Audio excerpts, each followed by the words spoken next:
Aljo, fans of martial arts love the creativity, love the flow. As an artist, are you conscious of that when you're inside of the cage, trying to express yourself in a free-flowing, fun nature? 100%.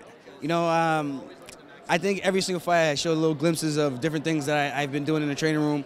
And in the training room, I'm more like willing to take those risks. But then when I go out there, I kind of dial it down, take more calculated risks in the fights, and I try to see where I can pull off certain stuff. And it's all a learning process. I didn't start with a striking background. You know, I kind of picked this up running and just picked it up as fast as I could pick it up.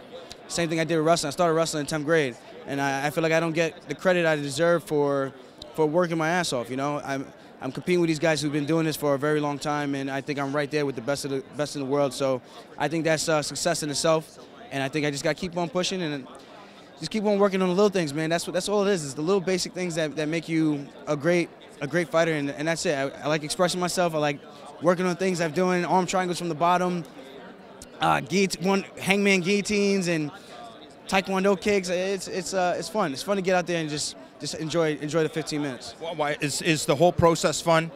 Clearly, when the cage door closes, that's the time where you get to go and have the most fun. But do you enjoy the whole process? You sign on the dotted line. You got to do all the work. You have to do this nonsense. When you think about all the different facets of the game, do you enjoy the entire process? I definitely do. You know, the training, obviously that part is a little tough on the body, so that can suck from time to time, waking up sore for 2-3 days in a row sometimes. And but it comes with the sport. You know, I love what I do. I've always been a competitor growing up, and once I started wrestling in college, I just couldn't really see myself doing anything else, even though I got my college degree.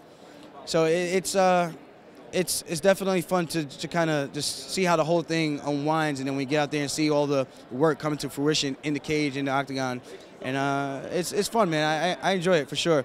The one thing I don't really enjoy is the weight cut, but obviously, no one really enjoys the weight cut. That always sucks, no matter how you do it. The rest is key for an athlete. You're constantly putting your body through torture.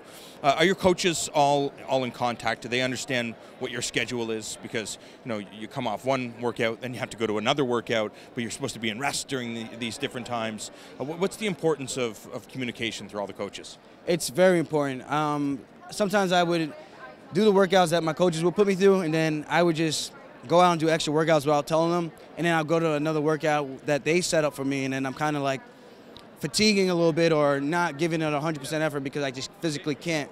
And then I start to realize I need to express and explain some of the things I'm doing outside of the scheduled trainings, and I learned less is more, man. I used to go crazy trying to do 3-4 workouts in a day, and it's pretty counterproductive. You know, if you're hurting for 2-3 days, your next few workouts are gonna suffer because of that. There's a time to push, a time to go hard. There's a time to back off, let the body recover, so you can get the most out of your workouts the next day. Wrestling guys, jiu-jitsu guys, they start doing striking, fall in love with striking. Feels good to go out there and do that thing. What's the balance to know when you're having fun, having success, things are even, but you could win in a different area? What's the time? Is it on the fly? I think it's on the fly, or if your coaches are in the corner calling for it, I guess. I think I was a victim of that my last fight, even though I really did think I won the stand-up exchanges, all of them.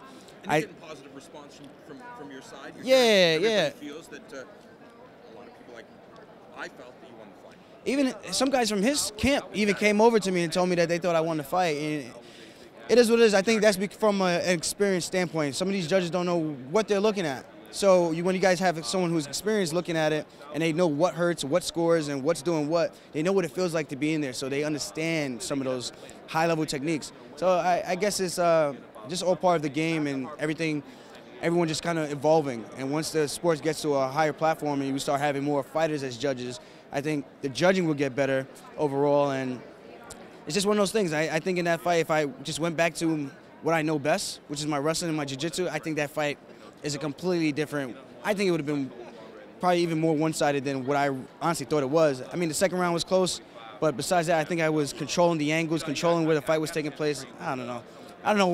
Maybe I'm crazy. But you have to imagine being in a guy of that level, pushing you to be your best. You're a better fighter because of it. Oh, 100%. And I don't take nothing away from Assuncao. I knew what I was walking into coming in there. Heavy-handed dude, respected striker, really good Muay Thai. I know he beat up TJ the first time pretty good. And the second time, I think he beat him up pretty good too, but it was definitely TJ's round, but there was a lot more volume. So I think that's just the difference in our fight styles. You got two counter strikers where you have one offensive and one counter striker. I think it just makes for a different matchup. And I think he looked great against TJ, and I think from what I did, it was nothing short of, I think we did what we wanted to do in the training camp. So I'm happy with that. I'm just disappointed we didn't get the decision, but I would have liked to finish. Sure. But I should have, like I said, taken the guy down, and that's where I kind of messed up. Cool time for 135 pounds. 1 win, 2 win. Everybody knows your name. There's a mix-up right now because of what we just saw with Cody Garbrandt, Dominic Cruz. We know Cody and TJ, but you could imagine anything can happen in this game. You can get a call tomorrow, somebody's hurt, you're fighting for a UFC championship. Yes. And those are the realities of the game. Yeah. So when you know those things, how do you make sure that you're ready to go 25 minutes with the champion? Man, I have the best coaches in the world. They push me, and I have a degree in physical education, so I know how to elevate my cardio levels and everything and make sure I'm prepared for that. I fought in 25-minute fights. I've had 25-minute training camps before for Cage Fury, and I have one go to distance, and I'm not unfamiliar with pushing the pace. It's just one of those things, man. I really understand what you're saying with that, and that's kind of how I felt. I felt, had I beaten Assuncao and someone gotten hurt in the title fight or interim, maybe I could have been that guy to jump in there. But unfortunately, things didn't go my way, and it's just back to the drawing board and get back to it, man. That's all you can do is keep pushing forward and keep everything positive.